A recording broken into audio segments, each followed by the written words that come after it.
Our advocacy efforts this week focused on replenishing the Restaurant Revitalization Fund, the RRF.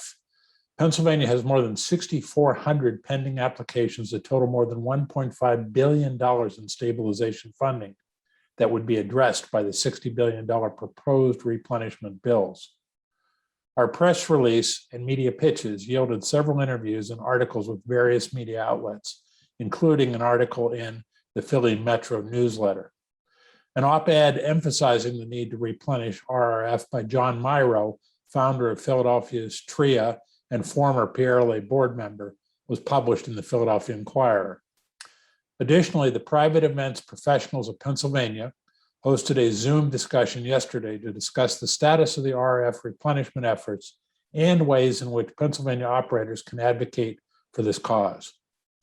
We encourage you to keep sending messages via the RRF Action Alert or to call your congressional representatives directly.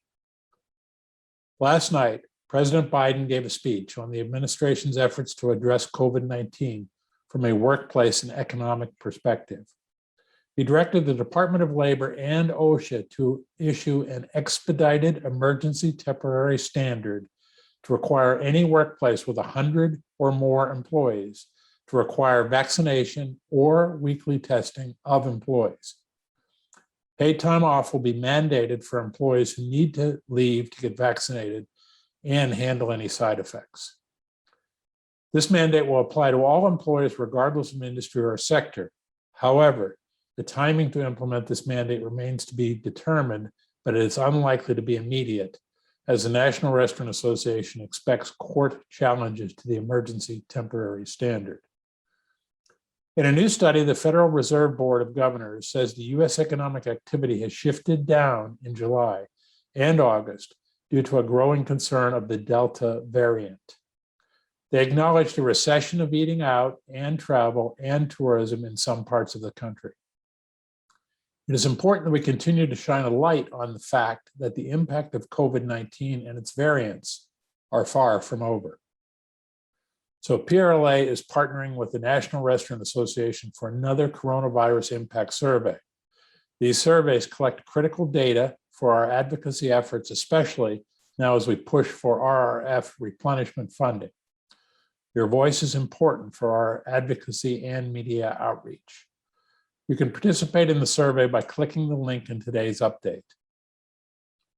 Yesterday, likely Republican congressional candidate for Pennsylvania's 7th Congressional District, Lisa Scheller, stopped by the Lehigh Valley chapter meeting hosted by the Bayou in Easton. Lisa is a former county commissioner, a successful businesswoman, and founder of Hope and Coffee, a nonprofit coffee shop dedicated to giving recovering addicts a fresh start. Her message was well received by attendees at the meeting.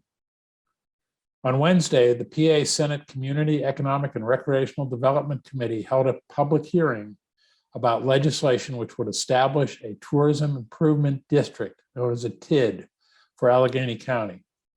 PRLA member Jared Bacher from Visit Pittsburgh and PRLA's Western Chapter President Mike Mitchum testified. Lastly, I'm happy to report that the Macy's Thanksgiving Day Parade will return in full form to New York City's streets this year, with COVID-19 protocols in place.